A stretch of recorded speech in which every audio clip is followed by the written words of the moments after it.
आशा करता हूँ आप सब बहुत अच्छे होंगे। मेरा नाम है सिद्धांत अग्निहोत्री। स्टडी आईक्यू पे आपका बहुत बहुत स्वागत है। एफडीए की एडवाइजरी पैनल ने फाइजर को अप्रूवल दे दिया है। इसका मतलब क्या है हम इस लेक्चर में जानेंगे। दोस्तों, हमारी टेस्ट सीरीज आप ज़रूर अवेल करें, इसको खरीदें, आपको बहुत ज़्यादा फायदा होगा। 50% डिस्काउंट है, 14 दिसंबर तक वैलिड है। यूपीएससी 50 कोड यूज़ करें। इंस्टा पे मैं आ गया हूँ, रात 8 से 10 बजे तक मैं सारी क्वेरीज आंसर करता हूँ। तो दोस्तों, अमेरिका की जो रेगुलेटरी अथॉरिटी है, जो ड्रग्स को अप्रूव करती है, ट्रायल्स कंडक्ट करवाती है, हर देश की होती है। हमारे यहाँ CDSCO है।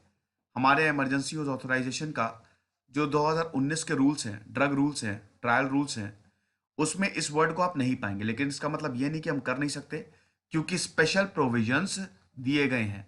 हमारे यहाँ तो ये भी लिखा है कि अगर फेज 1 फेज 2 ट्रायल भी सही है, तब भी आप दवाइयां लगाना शुरू कर दो।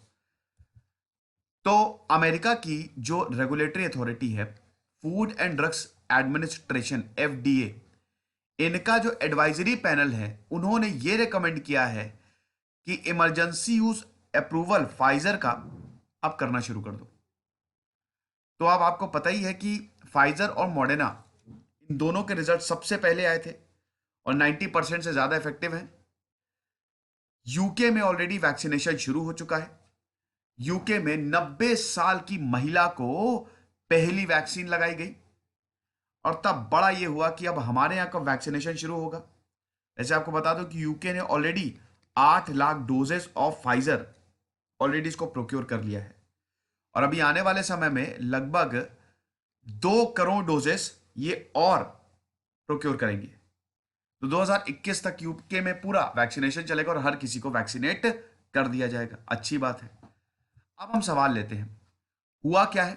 हुआ यही है कि जो FDA का एडवाइजरी पैनल है, जिसको VRBPAC, vaccine related biological products advisory committee बोला जाता है, उन्होंने ये बोला है कि फाइजर का इमरजेंसी यूज ऑथराइजेशन आप करना शुरू कर दो। ये सिर्फ रिकमेंडेशन है, ध्यान दीजिएगा।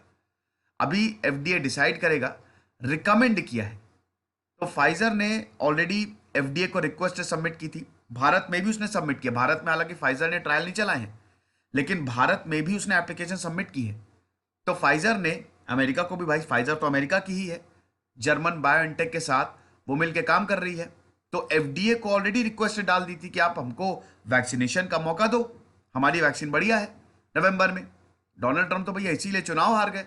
वो तो चुनाव से पहले एकदम परेशान थे कि बस वैक्सीन आ जाए, वैक्सीनेशन शुरू कर दें, बट हो गए तब वैक्सीनेशन हो रहा है। तो यहां पे ऑस्ट्रेलिया, कनाडा, यूरोप और जापान, हर जगह से हम देखते हैं कि इन्होंने सबमिशन किए। हर जगह, ऑस्ट्रेलिया में भी, कनाडा में भी। ऑस्ट्रेलिया में तो क्या, खैर ऑस्ट्रेलिया में तो केसेस बिल्कुल कंट्रोल में है, इनकी पॉलिसी कमाल की रही।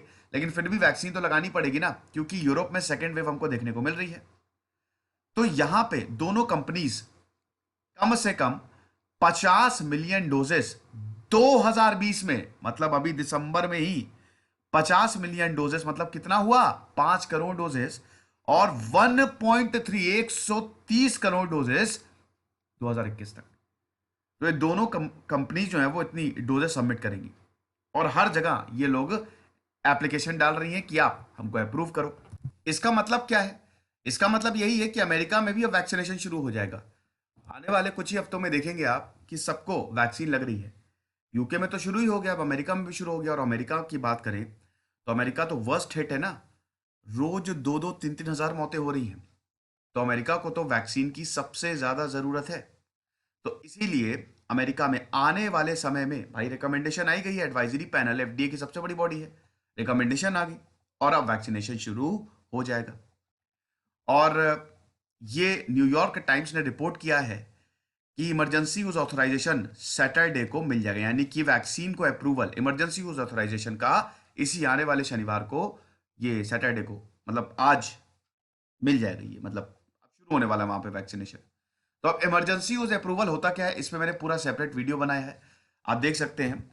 इमरजेंसी यूज का मतलब यही है कि भाई कोई वैक्सीन है, कोई दवाई है जिसको यूज करना है, अभी वो ट्रायल में ही है या उसका अभी इनिशियल डेटा भी आए हैं, लेकिन डेटा बहुत बढ़िया है। देखिए, अमेरिका का इमरजेंसी यूज ऑथराइजेशन और भारत में थोड़ा सा डिफरेंस है। भारत में, और याद ध्यान रखिएगा, टेम्परेरी होता है। जैसे भारत में बात करें तो 1 साल तक है, वो टेम्परेरी यूज है और 1 साल तक है। तो भारत में तो फेज 1 फेज 2 के ट्रायल, फेज 2 ट्रायल्स के भी अगर रिजल्ट्स अच्छे हैं तो आप हम उसको यूज कर सकते हो उस दवाई को। लेकिन अमेरिका की गाइडलाइंस साफ साफ ये कहती है, स्पेशली अगर कोरोना वायरस की बात करें तो साफ साफ ये कहती है कि जब तक फेज 3 के रिजल्ट्स अच्छे नहीं आएंगे तब तक हम इसका यूज नहीं करेंगे, तभी हम इमरजेंसी में इस दवाई को या वैक्सीन को यूज करने देंगे। समझ गए? और आगे बढ़ते हैं। अब कैसे इसको एडमिनिस्टर किया जाएगा? देखो भाई, ये mRNA मैसेंजर आरएनए वैक्सीन है, जिसको BNT162b2 बोला जा रहा है। अब दोस्तों, जो 16 साल के हैं या उससे बड़े हैं, 2 डोजेस उनको दी जाएगी 21 दिन पे, मतलब एक डोज अभी, 21 दिन के बाद एक डोज। अभी जितनी भी वैक्सीन आ रही है उसमें 2 डोजेस आपको मिलेंगी। सेकेंड वेव ऑफ वैक्सीन आएगी, उसमें एक डोज में ही काम चल जाएगा। वैक्सीन इंट्रामस्कुलर है, यानी कि आपके मसल्स में लगाई जाएगी। देखो, प्रॉब्लम ये होती है कि सबसे ज्यादा इंफेक्शन अगर कहीं होता है तो नाक में होता है, नोज में होता है। जो म्यूकोसा होता है ना, वो बड़ा खतरनाक होता है, वायरस वहीं से घुसता है। इसीलिए मैंने अभी लेक्चर भी लिया था ना कि वैक्सीनेटेड लोगों को भी मास्क पहनना बहुत ज्यादा जरूरी है। इसीलिए मैंने बताया था ना अभी एक लेक्चर लिया था कि वैक्सीनेट, जब अगर आप वैक्सीनेट हो रहे हैं तब भी आपको मास्क पहनना जरूरी है। नेजल स्प्रे, कोई ऐसी वैक्सीन आई नेजल वैक्सीन, बहुत बढ़िया काम करेगी। और ये एक डाउट भी है कि यार इंट्रामस्कुलर तो ठीक है, हम मसल में वैक्सीन डाल रहे हैं, लेकिन नाक का क्या? तो इसीलिए अगर आप वैक्सीनेट भी हुए तब भी आप इन्फेक्ट कर सकते हैं। लेकिन फिलहाल ये सामने आया है स्टडी में कि ये जो वैक्सीन है ये नाक को भी बढ़िया से प्रोटेक्ट कर रही है, वहां पे भी एंटीबॉडीज जो है वो डेवलप हो रही है अच्छे से, तो कोई दिक्कत नहीं है।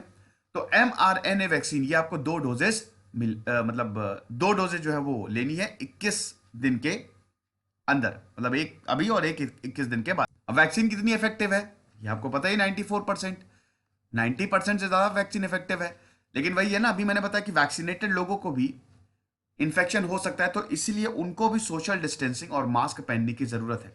ये वैक्सीन काम कैसे करेगी थोड़ा सा आप ये देख लीजिए, हालांकि मैंने आपको बताया है लेकिन फिर भी देखो, ये mRNA टेक्निक है, ठीक है ना, मैसेंजर आरएनए, जिसको mRNA, ये क्या करते हैं फटाक से बताता हूं।